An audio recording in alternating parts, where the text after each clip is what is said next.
Look at this lot. Brooches, clasps, wristbands. They were all found in this Lincolnshire field by a metal detectorist. And they're not only beautiful, they're pretty rare. But that's not all. All these came from the surface. But the detectorist dug a hole and he found this, which is actually an Anglo-Saxon warrior. You can probably just about make out these bones, and this blob here is a shield boss.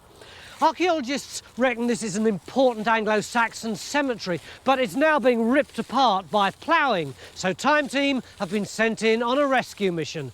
We want to find out how big this cemetery is, how old it is, and whether or not there are any other warriors buried here. As usual, we've got just 3 days to do it, and judging by these finds, we could have our work cut out.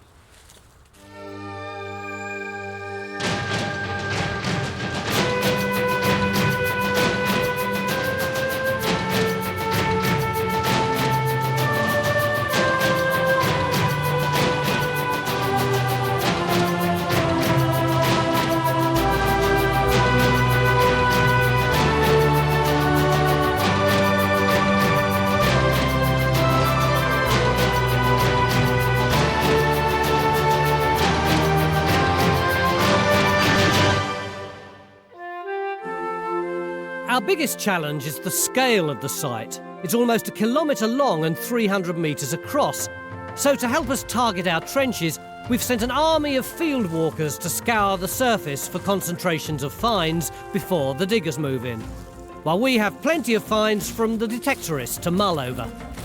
Helen, Hi. This is quite an array of finds, isn't it? It's the most amazing group. Yes, we've got everything from the mid-5th century right on to the 7th century. And the brooches and wrist clasps and girdle hangers, all sorts of things. What are these things? That's a brooch. You put it on your shoulder. Which way does it go? It goes like that. Not on your shoulder, obviously, because it's a woman's brooch, but it would have looked nice anyway, wouldn't it? What can you tell just by this array of finds? Can you tell how many people there are, for instance? Well, I've just been quickly counting up the brooches. We've got 21 of them, so that means that's at least 10 women buried somewhere in this field. How are we going to find out more about this cemetery? Presumably we're not just going to stick in a load of test pits. No, we do want to dig one pit to try to re-establish the location of the grave that Andrew found and to make sure we've got all the data we possibly can out of it. But then after that, we're going to try to look for the edges of the cemetery to find out just how big it is. Are we likely to find any more stuff? I think so, yes. If you look at the breaks on these brooches, they're very, very fresh. These have just recently been hit by the plough, and there should be a lot more deeper graves out there to find. That's a pretty optimistic start. I think I am very optimistic. Geophysics have initially been targeting their survey in the centre of the field, where the metal detected finds so far have been most concentrated. John's hoping that the sensitive mag scanners might be able to help us locate grave cuts. But he's even more optimistic that he'll be able to guide us in by detecting metal grave goods such as shields, knives or even jewellery from deep within the soil. We were hoping the field walking finds might be able to give us an early indication of the extent of our cemetery. But even Phil's expert eyes have so far drawn a blank. Yeah, it's definitely a rabbit drop. They're doing a good job, the field walkers. They are finding stuff. They're just not finding what we wanted them to find. I think there's a few little bits of Roman, there's a few little bits of what may be medieval, but in terms of Anglo-Saxon, I'm afraid nothing so far. Our hottest lead to an Anglo-Saxon burial comes from Andrew, the metal detectorist. So he's gone to help Phil relocate his warrior, if he can remember where that was. I think it's very close to here. Very close. How very close? It's here or hereabouts. It's no exact science. As an archaeologist, I mean, I would tend to fix the plot by perhaps pacing to a hedge. You don't use a system like that. I didn't find it necessary to locate the spot. So we are within 10 metres of it now, then, you reckon? I would have thought so, yeah. With the warrior roughly located, the diggers are going in. We're digging a large 10 metre by 10 metre trench to maximise our chances of finding Andrew's warrior and possibly other graves that may have been placed alongside. It's about to where my spade is. Because the field has been heavily ploughed, Phil's concerned that some graves may have already been disturbed and brought up into the topsoil. So we're digging cautiously, gradually removing very thin layers, with experienced eyes looking out for any finds. We're also sieving the spoils so we don't miss any artefacts. And Andrew's helping us search for metal finds in each layer as we dig. Our site's next door to RAF Scampton, home of the Red Arrows. Way! Oh, now we're talking. And it looks like they've come to see what we're up to. Meanwhile, the digger is raving and bones, gold brooches, everything else, you know. Why didn't you see it? Oh, I was watching the Red Arrows. It's mid-morning, and most of the topsoil in Trench 1 has now been removed. But there's no sign of Andrew's warrior. However, it looks like Phil has found our first Anglo-Saxon. I've actually got a piece of pot there, and we've got lots more bits of pot in there all the way round. But more importantly, I've got bits of cremated bone. Look, there's bits there. Look, there's that big bit over there. Isn't it big? So in here, we've actually got a definite cremation burial. Oh, it's a bit smashed up, but It is, but you can really imagine That's the right. whole pot there with somebody in it. very soon you will not have to imagine it. You will see it displayed before your very eyes. But a skeleton at the other end of the trench might finally be Andrew's warrior. Look at this, Alice. You've got the eye orbit coming in here. God, And that'll Dan, be how the- did you spot that amongst all of this limestoney rubble? Well, two reasons. First, I'm a professional, and secondly, the bone's in excellent condition. It's you can very spot good, it a mile yeah. off. So that must be the back of the head. Yeah. Must be the front of the head. So the body's lying in here, isn't it? There's already getting to be quite a buzz about this site. Not only do we seem to have our first body in that trench, but apparently, John, you're quite excited about the geophys, aren't you? Look at this. It's got some fantastic results. Whatever is that? Well, there's two explanations for this. Yeah. It's either a barrow with 4 chariots inside, Oh, come on. or it's a pylon base that they've cut down and moved. Oh, thank you very much. Thank you so much, mate. Look, there's lots of really good stuff. All these iron spikes, you can see them in this plot. Lots of targets I'd like to go at. So where are we in relation to the field? Well, look, the trench is there. Yeah. That's on the ground. Yeah. And then you've got this bank coming through, and these iron spikes seem to be either side. That's this bank running all the way along here. Yeah, it's a Yeah, you clear can just see earthwork. it humping up there, can't you? It's right the whole length of the field, and there appear to be iron spikes either side. So whether you've got burials either side, or whether, it's being masked by the bank. So how would you like to approach this? Well, I'd like to dig some of those. I'd like to dig the linears. I mean, we've got even hints of, circular features there. To try and make sense of John's geophys, we're going to have to dig. So we're putting in Trench 2 alongside the bank feature, right over John's strongest metal signal. And Phil's once again guiding the digger in. For the past hour, Alice has been carefully excavating our first skeleton, and it's not just bones that she's finding. There are grave goods with it. Are There's there? something, yes. First thing I found was something metal lying underneath the skull, and it looks like it's iron. It's got a sort of rusty orange colour to it. I've no idea what it is because it's hidden under the skull. There's something oval and sort of copper-like, but it looks like it might be glassy as well, doesn't it? Yeah, It's it's got a funny strange. broken piece to it, which is almost shiny. And there are some beads as well. Beads? Yeah. Where are the beads? Yeah, they're beautiful. Just here. Is that some orangey stuff on that bead? Yes, it's got little orange spots on it, and it's got a cross of blue that I can see just there. It's absolutely beautiful. And what about the state of the body? Well, as you can see, the top of the skull's been completely taken off with the plough, and the shoulder's gone as well. But the bone itself actually seems to be in quite good condition, the bone that is there. Can you tell anything about the skeleton so far? It's an adult. We know this is an older individual because the wear on the teeth here is really, really severe, and on that one, the crown has almost completely been worn away. And we've also got a missing tooth there, and you've got this really marked remodelling, so that tooth has been lost for quite a long time. From Andrew's finds, it looks like we're dealing with a very early Anglo-Saxon cemetery, probably established in the late 5th century, around 480 AD, only 70 years after the Romans left. Our Anglo-Saxons buried here were living through unstable times and inhabited a strange world of clan warfare and decaying Roman villas. After the Romans left, all these hordes of people came over from the continent, didn't they? The Franks and the Frisians and the Saxons.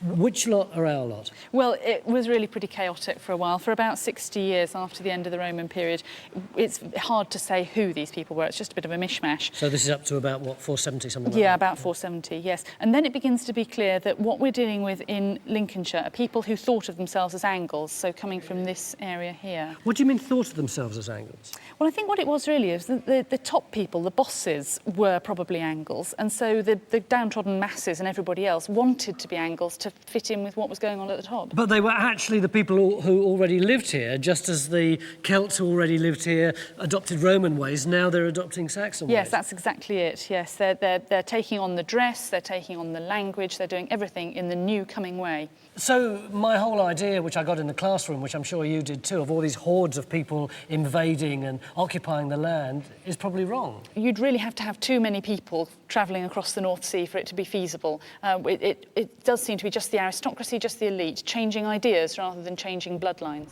In Trench 1, the archaeologists have made another breakthrough. Dan, to Tony. Hello, Dan. Something you should see here, Tony, I think. Coming all the way. Have we got something new? Shield boss. This here? Yeah. Are there any bones associated with it? Bit of a skull, look. Got a bit of skull there. Sitting in a nice, really well-defined grave as well. This is the cart. What's that over there, Margaret? It looks like feet.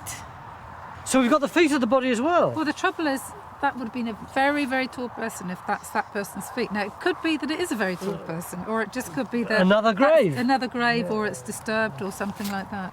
What does the shield boss tell us? Well, I think it says something about status. No, it means we've got a warrior class in the society No, represented it in the doesn't. cemetery. I've got my granddad's World War I trenching tool, and I'm not a warrior. Well, he was. Yeah, but that's back a while, isn't All right, at some time during Anglian history, there were fighting people here. Would you both agree with that? Possibly. The iron shield boss is all that remains of an Anglo-Saxon shield that was buried here. The wood and leather section have long since rotted, leaving only the metallic central part, which was used to batter opponents. And the rarity of this find means it looks like we've found Andrew's warrior grave. But in Trench 2, there's absolutely no sign of any metalwork. And a concerned John has called for one of his team to check the signal is still there. 400 nanotesla. Is that a lot? It's quite strong. I would think something, I don't know, the size of your hat. Oh. So the search continues. Stuart has been trawling through maps and aerial photographs to try and find out more about our cemetery's location, and has discovered that the earthen bank running across our site is also visible in neighbouring fields on the air photography. That mark runs right across the field and it continues through the field up to the north out there as well, so there is something showing through there quite nicely. And after looking at a 17th century map, he's found there was once a road running through our site.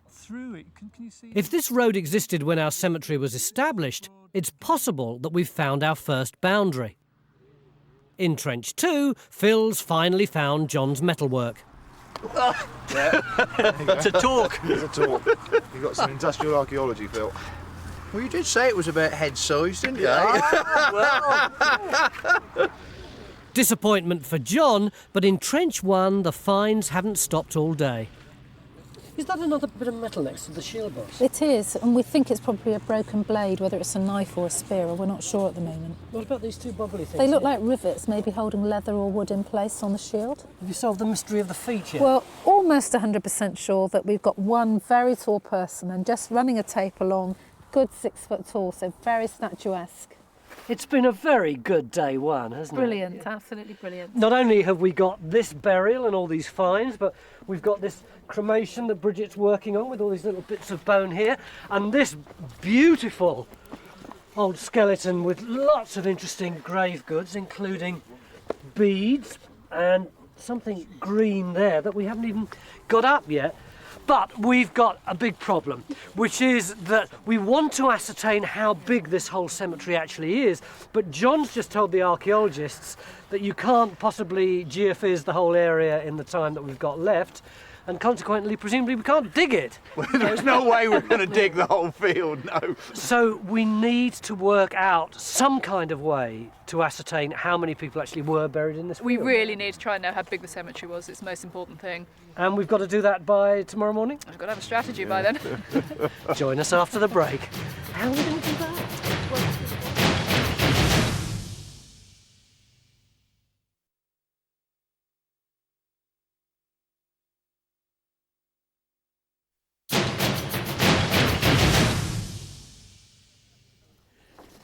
Beginning of day 2, and I'd been expecting to see the archaeologists here who were going to tell me what strategy they worked out so they could determine the size of this Anglo-Saxon cemetery. But all that's been turned on its head by this geophys, which is actually this way round. Yesterday, John had done that, but then last night, after we'd all gone home, he did this strip here, which revealed this mysterious circle, which is just over there past where Jim is doing that geophys. And some of the archaeologists are saying it could be a barrow, but we won't know until John's done this next strip here so that we can reveal the shape of it. But whatever it is, it's going to be pretty exciting, and I reckon it's going to dictate today's archaeology.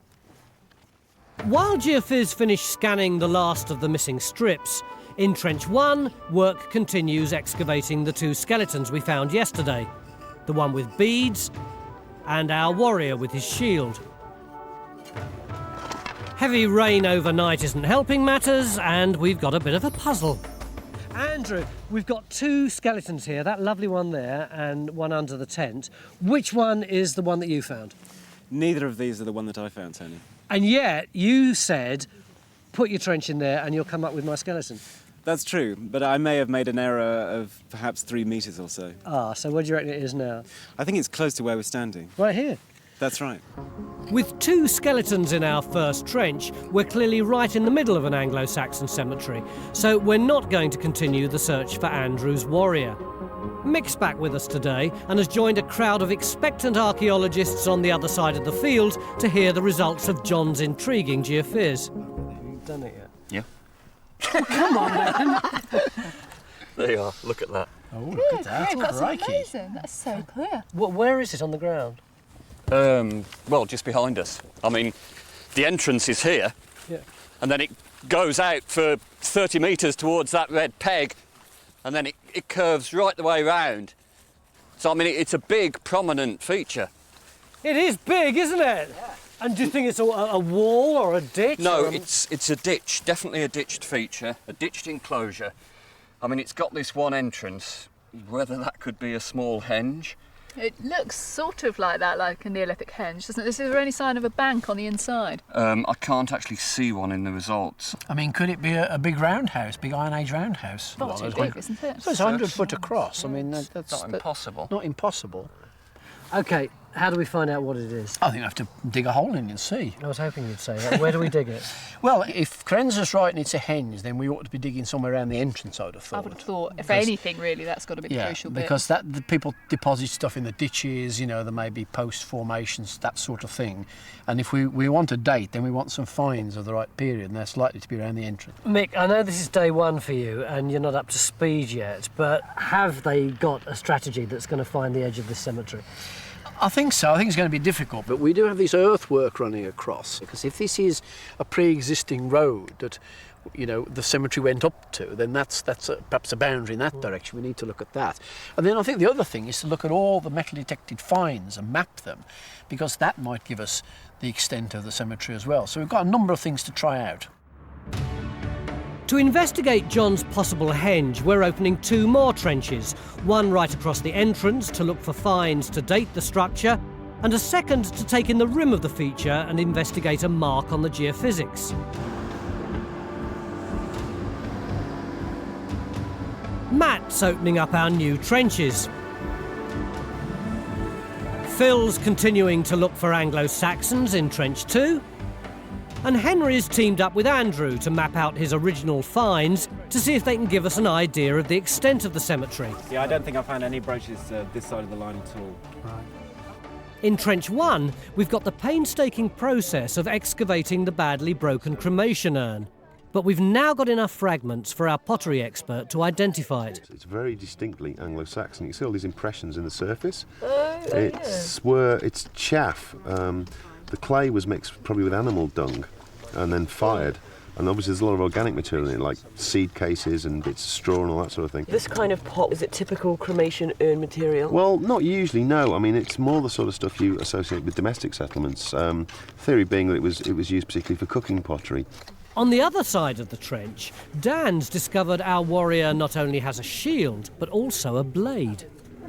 It's what I think it is, the spearhead. I mean, it seems the obvious choice. There's the base of it there, and it comes to a point there. So, if you like, he's got it clutched under his arm there. It's the remains of a had's axe, a small 6th century hand knife that many Anglo-Saxons would have carried with them. I'm going to measure it with this now. We've got some tantalising fragments of early Anglo-Saxon weaponry. And to get a better idea of what they may have been like, we've set craftsmen Ulfric and Richard Darragh the challenge of making a replica battle shield using, where possible, authentic tools and techniques. Ulfric is making the shield boss, based on measurements from the one we found, and is moulding a disc of sheet metal into a dome shape by heating, hammering and cooling to keep the metal flexible so it won't crack when in battle. Using just his eye as a measure, Richard is first shaving down a section of seasoned poplar wood which will form the light but rigid skeleton for the shield. This is then carefully axed to form the circular shield shape. For almost 2 days now, there's been nothing in Trench 2, but Phil's persistence has finally paid off. John, there's a big old lump of pot down in here, look. That's nice. God, look, oh, look. Is it pot? Oh God, it's pot right enough. I mean, I just have this horrible feeling it'll either stop or it'll keep going. I rather hope it's going to keep going. And it's not, doesn't look broken. It's, you did well to spot that. So solid. Look at that. It's getting bigger. Oh boy. Oh boy, oh boy, oh boy. See, it's in this brown blob which comes round like that. Oh. Look what we got in there. That is broken skull. It's a skull. Well, that solves that one then. Another grave. So the pot with the burial. It's our 4th Anglo-Saxon, and everyone's feeling pretty pleased with themselves. But just when I thought we were getting to grips with this site, our warrior in Trench 1 looks like he might not have been quite what we'd imagined. Well, at the moment, it looks almost certainly like a female. A 6-foot female? It looks like it. I would need to really have a proper look at the pelvis, but the sciatic notch is really, really wide, and that's something that suggests this is a woman rather than a man. Really? Yeah, really. I'm not 100% sure yet, but I'm getting there. About 70% sure it's a woman. And if it is, she's a very tall female for this period. Is that the only evidence you've got? Well, the other thing that comes into play a bit, just as a supportive thing, the bones are really quite smooth and very slender, and that's usually considered to be found on female skeletons. So at the moment, she's looking very female. It's a bit hypothetical at the moment, though, isn't it? Have you got anything tangible that you can tell us about it? The only other thing I can mention is that she has got rather odd teeth. Instead of having an overbite where your upper teeth go outside of your lower teeth, like most of us have, her teeth met like that, and her front teeth are very short, where they wore against one another, which meant she would have had a very sort of small little face and quite an unusual smile. So 6 foot, but not very pretty. While Margaret gathers more evidence to support her theory, on the other side of the site, there's no sign yet of John's henge. 3 to 3.5 metres from this end. And after leading Phil to a coil of rusty wire yesterday, he's anxious to find a bit of real archaeology. I can't see anything. Come on, it's black and white on here. It's brown and brown in here, that's the difficult bit. Our Lincolnshire Anglo-Saxons were not just living side by side with Roman ruins, but also among features from much earlier civilisations. And Stuart thinks our so-called henge may be the key to understanding why our Anglo-Saxons chose this site to bury their dead. We know there are a number of prehistoric burials along this ridgeway. There's evidence from air photography that there's one immediately north of where we're digging. There's that nice enclosure that John's picked up on the Geophysics, which looks as if it might be another prehistoric burial enclosure, and there's possibly one to the south as well.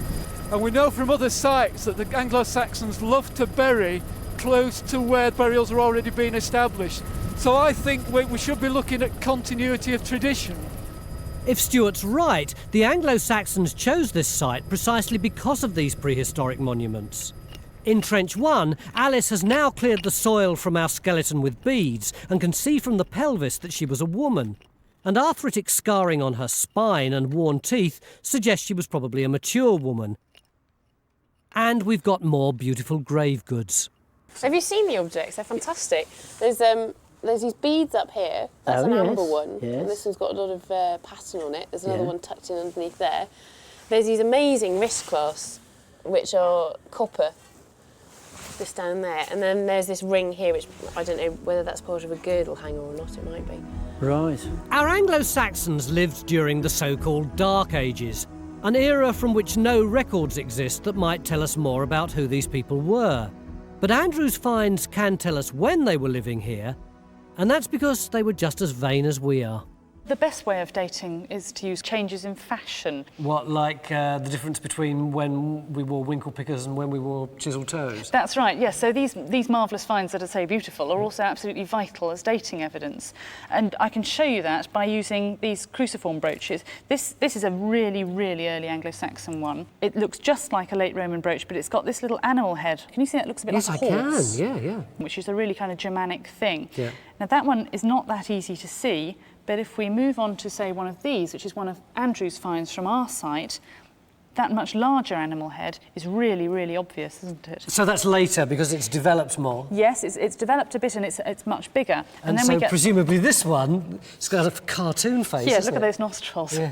And they get bigger and they get flatter. So yes, you've got the next one, even bigger. And we move on to these two from Lincoln Museum. I mean, look at that. You'd never be able to understand that if you didn't know what it was supposed to look like. It's become completely debased, completely stylised. So very, very much later. Trench 2's now been extended into the earthen bank, and Phil's uncovered evidence that suggests our road could be contemporary with our cemetery. So you're saying these might be ruts then? It's quite possible. They're right on the area they should be. Are they concentrating in an area, or are they spreading all the way across here? They were more concentrated on this side. I mean, I don't know what the actual gauge of a wagon would be. You're going to want me to dig over there just to prove what gauge they were. There's certainly a lot more than one, though, isn't there? There's a whole series of them. We now think the road may form an outer limit for the cemetery. To test this theory, we're going to be digging on the other side of the ruts to see if the burials stop. A few hours ago, the archaeologists said that they thought that this strange oval-shaped thing, which might be a prehistoric henge, could be the key to our site, and the Saxon cemetery had actually been built round it. So we put a trench in there to try and get this entrance thing, and that's this trench here. John, how did we get on? Well, sort of mixed results. We've got the ditch. That's it here? Yeah, going clearly across. Yeah. But it doesn't stop. What do you mean it doesn't stop? There's no entrance. There's no... What? It's completely circular? Yeah. That, I'm afraid, was a mistake. A geophys mistake? Yeah, and the person's been sacked already. I'm sure he has. So we've got a continuous ditch. It's clearly not a henge. Have you got any finds to date this ditch? Nothing at all. Well, don't let's give up. In addition to that trench there, we've put in another trench here to try and pick up that green blobby thing. And this is this one here. Matt! Hello? We've got nothing in that trench except an undatable ditch. How are you doing here? Snap. We've got the ditch there, just as it was on the geophysics plot. Still going down. We've had one animal tooth out of it so far. Well, this is a puzzler, isn't it? It can't be a henge, presumably, because it hasn't got any entrance. So what could it be? Well, it still looks and feels prehistoric to me. This is a ring ditch of some type. Yeah. It could be that you've got cremations placed inside it, perhaps, prehistoric cremations, or it could simply be a space reserved for some sort of activity in here and you wouldn't get any finds with it. Typical archaeologist. It's a space reserved for some kind of activity. We haven't got a clue what it is. Until we get some proper finds out of it, we really don't know. Well, this could still be the key to understanding our site, but we're going to do a heck of a lot of work on it before we get anywhere near understanding what it is. Crikey, is that skeleton actually holding that pot? Yeah, it looks much like it, mate. You've got the fingers there, look. Yeah. There's the upper arm, and I think the lower arm must come in underneath. Right. And then it looks like the fingers are draped around the pot, really. That's rather unusual, isn't it? Well, I've been saying this a lot today, but I've never seen anything like this before. It's really quite remarkable. I mean, obviously you get pots in graves, but with the skeleton actually holding the pot, it could be unique. Yeah, and is the pot definitely Anglo-Saxon? It looks it. I mean, it's plain, it's undecorated, but the fabric looks right. You know, it doesn't look like the prehistoric pottery we get around here. Presumably your thoughts turn to somebody who was actually buried with his mug of beer. I can equate with this skeleton. I really can. He's just in that act of raising it to the lips. Yeah. Oh no, I've been there so frequently.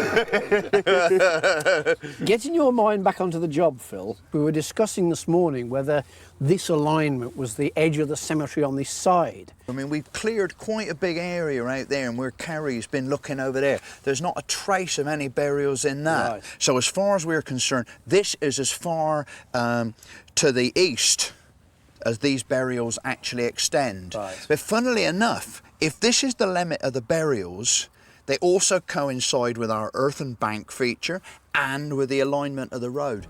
So we now know that our road forms our cemetery's eastern boundary, but we still don't know how far it might extend westwards. One place where we are about to get some answers is in Trench 1. Is our 6-foot warrior really a woman? No flaring. It's a girl. Quite a small mastocytosis. Yeah, it's definitely a girl. Yeah. End of day 2, and in here we've got a fascinating mystery. We've got 2 skeletons, both of which our bone specialists are pretty sure are women, but one of them is the tallest Anglo-Saxon woman by 10 centimetres ever found by archaeologists in Great Britain, and she's been buried in full military honours, while the other one is decked out in jewellery. Why? Join us after the break.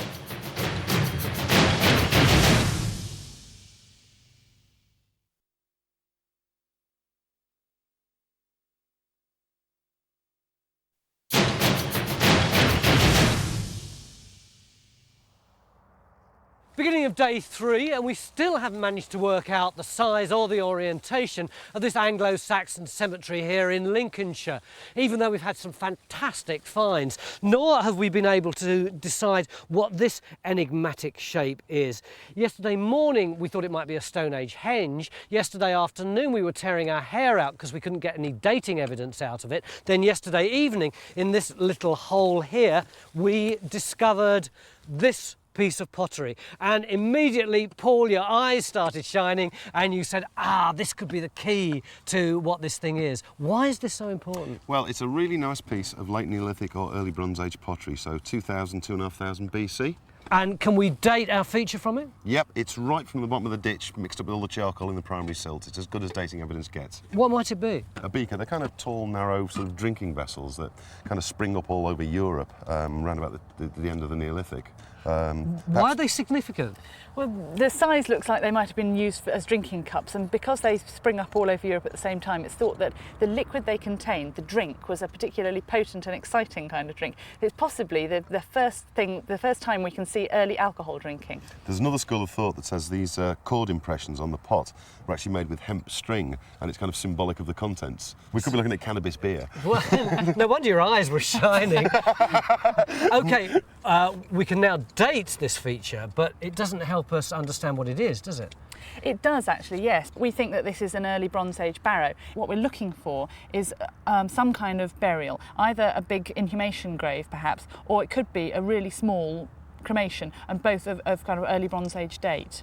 We're going to be putting a new trench right in the centre to search for these Bronze Age burials, and more trenches outside the barrow to look for Anglo-Saxon graves, as the barrow may provide a focus for the Anglo-Saxon cemetery. With the amount of activity around the site, it feels like day one all over again. Not only are we digging the new trenches, we're also carefully recording and lifting our skeletons in trenches 1 and 2, and we're still trying to determine the size of our cemetery.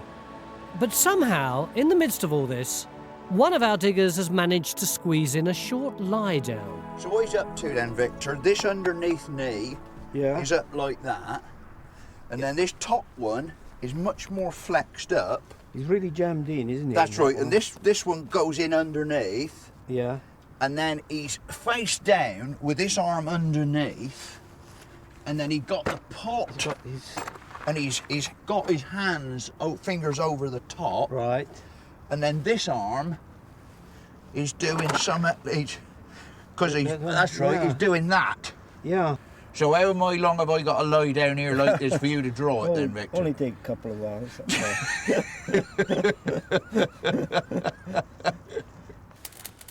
Our craftsmen are working hard to finish our replica Anglo-Saxon shield. Having hammered the dome into shape, Ulfric's now attaching the button to the boss with a rivet. This button section, only seen on 6th century shields, was used to trap blades in combat so they could be knocked from opponents' hands. Richard's going to glue a leather cover to the shield which should prevent the shield board from splitting. And he's giving Mick a crash course in Anglo-Saxon glue making. So this is the heated milk? Yes, the raw material. Right. It's heated milk. I'm just going to pour it into this bowl. Yeah. And what we do is we add a little bit of vinegar, stale beer. Right. Yeah. It's Newcastle brown by the look of it. Well, I'm not going to say what makes it. And then we stir it. So milk and beer so far. So we've added an acid. Yeah. If you noticed, it coagulates. Yeah. So if you look, what there is in there is this mass of... Like cottage cheese. Yes, really. cottage cheese stuff. Yeah. It's the stage I normally chuck the milk down the sink. Yes. What I've done is taken some wood ash. Right. And added some water to it. Yeah. To get out the alkali from the wood ash. And then I put that in, and what it should do now is it should neutralise the acid in the first process. It's very difficult to believe that's going to stick anything together. Well, we'll have to work on it a bit. Are you going to keep the solids and chuck the liquid, or...? No, we're going to use a whole lot as a glue now. Right. Almost going off while you're doing this, isn't it? Otherwise my hand will stick to it. Yeah. Despite Mick's doubts, the glue really works. But the big question is, will the shield? In Trench 1, the archaeologists are carefully lifting the shield boss so that we can send it off to an X-ray lab in Lincoln for analysis. Now that all the soil has been removed from our warrior woman, we've discovered that her bones have spread out over time, and after careful measuring, we found she was actually 5'7". But that still makes her one of the tallest Anglo-Saxon women ever discovered in Britain. What makes her so special, though, is that she wore none of the typical female Anglian jewellery, but was laid to rest with a knife by her side and her shield to protect her in the hereafter. For the last 2 days, our whole focus of activity has either been here, where our skeletons are, or over here, where our prehistoric feature is. But suddenly, while our backs were turned, this vast trench has appeared right the way over here. Mick, do you realise quite how far away from everybody else you are? Yeah, that's good, isn't it? Why?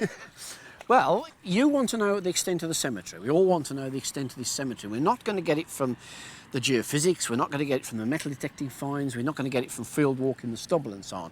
So the strategy needs to be, in effect, big test pits to see if the graves are coming this way. Isn't that a bit irresponsible? Well, no, it's what you do. If, say this field is going to go for a housing estate and you didn't know there was anything here, but you know, you wanted to just check it out, you'd dig lots of pits or trenches across it to see if there was anything here. But what if we find skeletons here? We're going to have to excavate them, carefully remove the finds. It's going to take forever. Yeah, we're not going to do that. I mean, when we're trying to define the cemetery, all we need to do is to define any grave cuts. We don't need to empty them. And I think it's fairly clear there aren't any in here. It doesn't come this far. So the less we find, the more we have to dig. This could be the beginning of a very heavy excavation strategy. All morning, the archaeologists have been searching for burials in the centre of our Bronze Age Barrow, so far without success. But all of a sudden, it looks like things are starting to happen. Well, we're just cleaning back, and we've got lots and lots of charcoal turning up already. There's a piece of burnt bone over there, and it's all within this red sand, which you can follow around the edge here. In a very wiggly line around there, so rather than one feature full of red sand, it could well be lots and lots of intercutting features. And what do you think those features might be? Well, charcoal, burnt bone, lots of small pits, cremations. That's very intriguing, isn't it? What about in the rest of the trench? Well, it just goes on and on. Look at this. See this linear thing curving off? It's almost like a Barrow ditch within inside a Barrow ditch. It's great to get such a fascinating trench in the middle of day 3, isn't it? It is, and it ain't Saxon. It looks like we've got a lot more digging to make sense of this new mystery. After 2 days of delicate excavation, Phil's now ready to relieve his skeleton of the pot it's been clutching for 1.5 millennia. This is the first time an Anglo-Saxon has been found clutching a pot, and the archaeologists are speculating that he was a man known for his love of alcohol, who was given the opportunity to take his favourite drinking vessel with him into the afterlife. See if I can go in with this trowel in here. It's virtually like a wedge, really. Yeah. The importance of this grave's making even Phil anxious.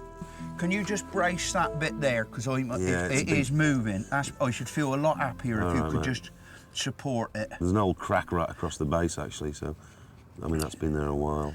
Feel it move. Easy. Right, it's nicely, it's pivoting about there, so we should be OK if you can get something underneath it. Right, we're free. We're free, are we? Hang on, there's a piece of dirt, let me... I've got it. You got that? Yeah, I've got the whole... I can't get my hands under it. I've got the whole shoot. I think right, I've got the whole shooting match. Go. Beautifully done. Mind just support it under the tray. That's it. OK. Beautifully done. I feel quite hurt. What? I've snatched his pint away from me. As feared, Mick's new strategy for finding the edge of the cemetery has led to a proliferation of trenches, and Carenza seems to be digging in ever-decreasing circles towards our original trenches. Carenza, the first 2 days, the digging of the trenches was really quite leisurely. But today, we seem to have gone trench crazy. Look at that over there. Well, what we're now trying to do is find areas where there aren't any burials, which will tell us we're outside the cemetery. But Mick's strategy is way over there. Well, exactly. We know there aren't any burials over there. The cemetery doesn't go that far. So we're now moving in. Are there any burials here? If there aren't any here, we can move even further in. That trench over there has already been dug. There's nothing there. And anything in here? It looks as if there isn't at the moment, no. So, does this tell us anything about the relationship between our Barrow and the Anglo-Saxon cemetery? Well, no, at the moment that's all really very confusing. I was really expecting to find burials up near the Barrow and we haven't managed to do it at all.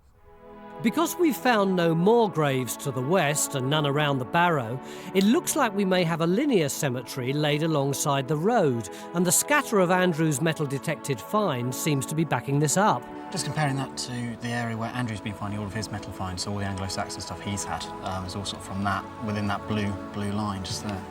Combined with the date of our finds, mostly 6th century, it suggests that this cemetery was used by just a few families over about 5 generations. Our old lady, our warrior woman and our drunkard may well have known each other. Our Anglo-Saxon finds are now back from the trenches and cleaned, and we've discovered some extraordinary jewellery. The beads are beautiful, aren't they? They are, but you have to look very closely at them to see how marvellous they are. This one's got green and yellow twisted trails two of them, two stripes, and this is made by twisting together very, very fine pieces of green and yellow glass and drawing them out like barley sugar and then rolling them into the warm surface of the red bead. Then we've got three that have got twisting trails of blue and again on a red ground with spots, and we've got two amber beads. We've also found these women's wrist clasps, which are a form of Anglo-Saxon cufflink, and they've been crucial in helping us date our finds because they're a fashion item. In general, wrist clasps are between late 5th to the end of the 6th century, but because these look like they're a fairly early stage, I'd say they were late 5th or early 6th, say about 470 to about 530. All this jewellery was worn by our second Anglo-Saxon woman, who was older and, unlike our warrior, wore traditional Anglian clothes. A necklace of beautiful glass and amber beads, a tunic gathered together with the wrist clasps, and a bag slung round her waist which was sealed with an iron ring. Digging on our circular feature has ground to a halt.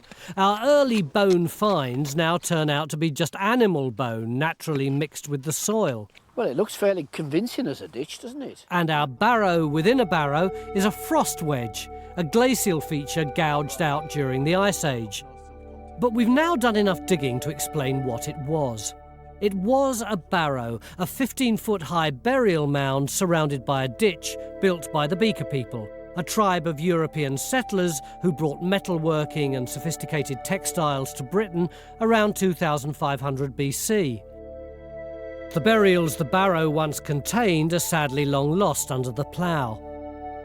The X-rays of our shield boss are now back from the lab, and they've revealed some remarkable hidden detail. See this density here in a strip? That's the grip, the actual hand, you know, how it was held. The grip? The grip, yeah. We did a block lift down deep enough to undercut it, and luckily we got it. What's it made of? It's made of iron, and we can see how the grip was attached to the flange. This is quite intriguing. Do you see how this is at an angle, the top of the boss? Yeah. And then here it's denser than the other side.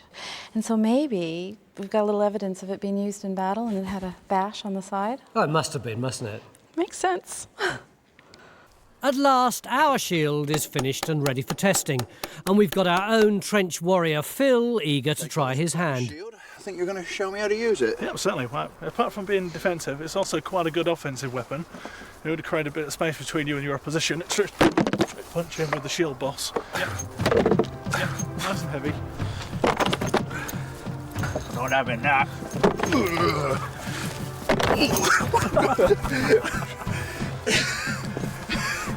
God, stone recruit. This could be dangerous. Well, hey, you bent me knobble, look. Oh. That's exactly the same damage as on the boss from the grave in Trench 1. Yeah. It was bent exactly like that. That's probably why I stopped using them eventually. But what's it like for defence? That's pretty stuck, isn't it, Phil? That is. So does that mean you can't get it out of the shield and so your spear's useless then? It does, because then the guy on that side just deflects you away, and you've got to go with it. You've got to go with it. Yeah, but it's not only that, you've lost your life because you just leave yourself open and he stabs you. What about an axe? Yeah, I'd like to see it with an axe. I'm going with an axe.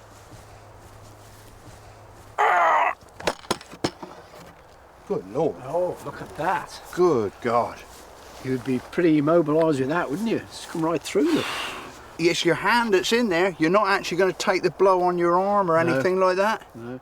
And there's one last test. What damage can the boss do? Oh.